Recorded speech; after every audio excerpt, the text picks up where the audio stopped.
What advice do you offer to HOA boards who are facing large capital improvement projects right now, today?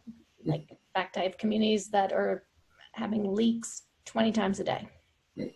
Yeah, I think you've got to look at it as, same, I use that same example as a municipality. I mean, you try your best to plan, but then a sinkhole happens, right? And you can't go to people in the middle of the year and say, hey, I was just kidding, your taxes are 3,000, they're not 2,500. You've got to come up with an option. And so, municipalities, don't go and take that cost and then send an invoice to every homeowner for their pro rata share. They actually use the borrowing capacity of the municipal balance sheet instead of using individual homeowners.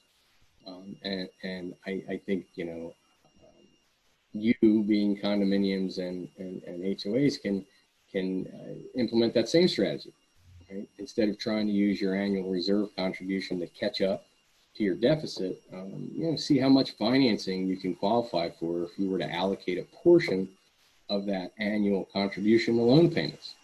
Right? Borrowing for your capital plan has a couple of advantages, right? Number one, spreads out the cost to match the long-term benefit of the repairs. Two, it utilizes the borrowing capacity of the community instead of individual residents.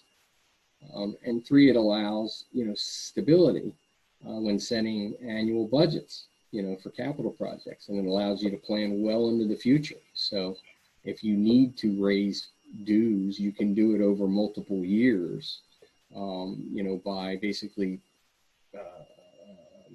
leveling it off by borrowing money today and then slowly raising fees over time to pay that back, right? It gives you flexibility. And as as CII said, 75% of communities need to have better plans to address these repairs. Yeah. Obviously, current practices aren't working. And a little plug for those of us bankers, we don't charge to analyze, financing alternatives. My advice is to pick a favorite banker, use them as a key resource for your capital plans.